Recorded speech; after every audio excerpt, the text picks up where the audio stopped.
देखो, भगवान भक्त वत्सल है।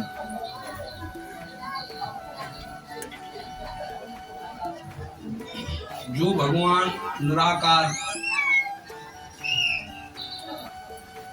जो सबकी पकड़ से बाहर, किसी की बुद्धि में नहीं आती, अकल अनीय अभेद,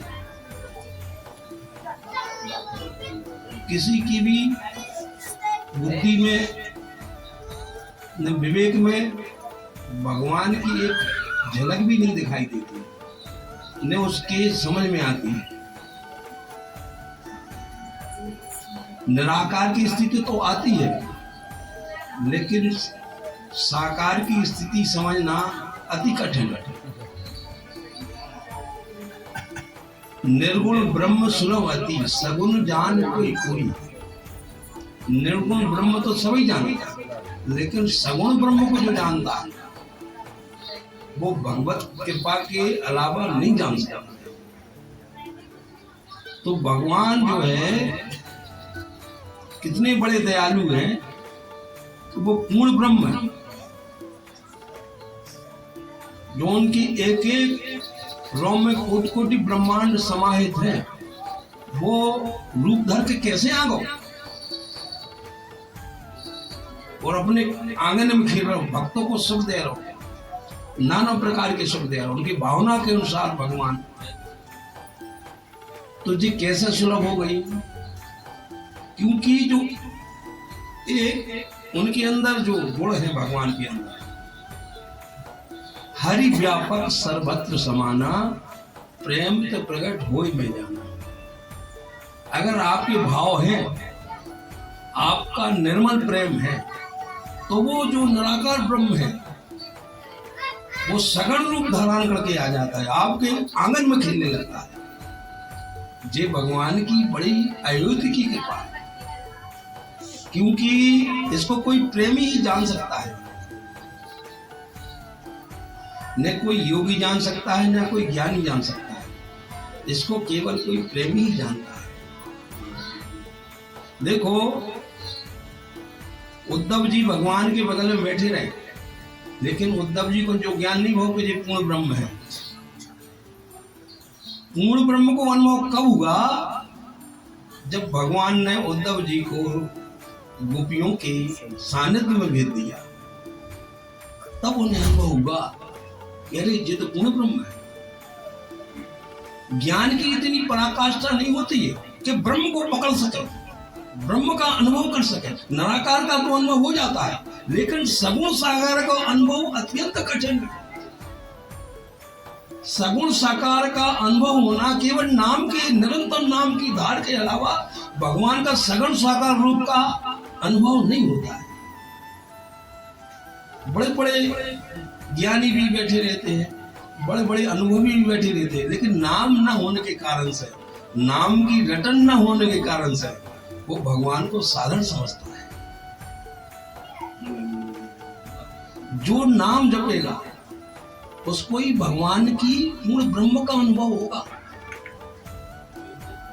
और एक बात हो, संत का भी अनुभव नहीं होता है नाम के बगैर। संत भी अपन जैसे दिखाई दे रहे, जैसे हम ऐसे, संत को भी साधारण समझता है।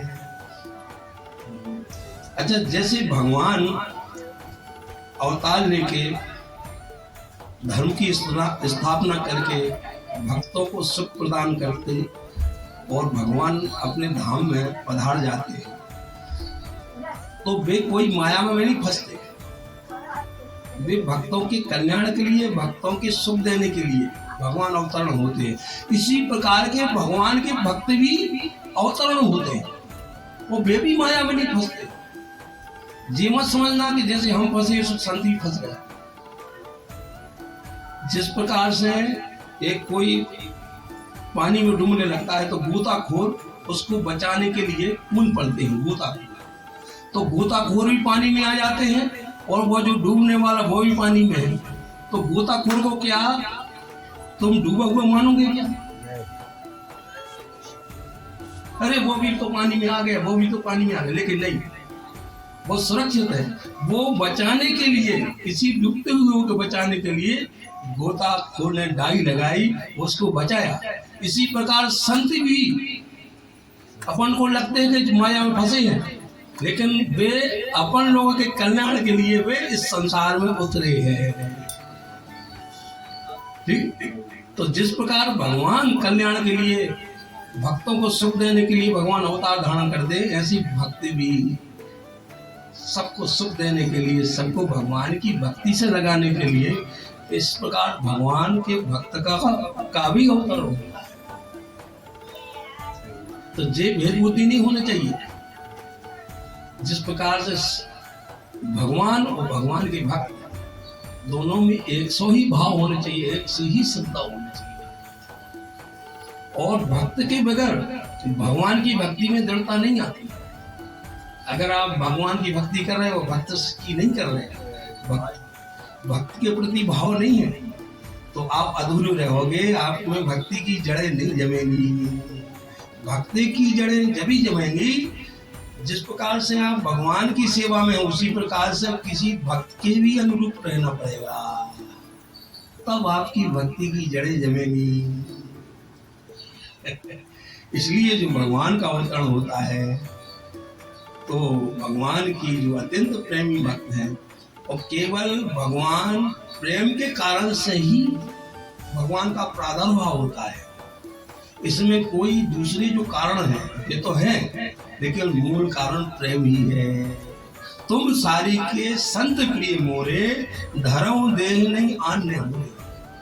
केवल प्रेमी भक्त जो भगवान के लाडले भक्त हैं, जो दिन रात उनके आंसू बहा रहे हैं, उनके प्रति ही भगवान देह धारण करते हैं, और कोई अन्य कारण नहीं है। अरे वे तो कल्याण की लाज है, अरे वे तो मर्यादा की लाज है, अरे वे तो की लाज है, वे तो के कई प्रकार की आदमी जो की व्याख्या करता है, कि वो कोई व्याख्या नहीं है।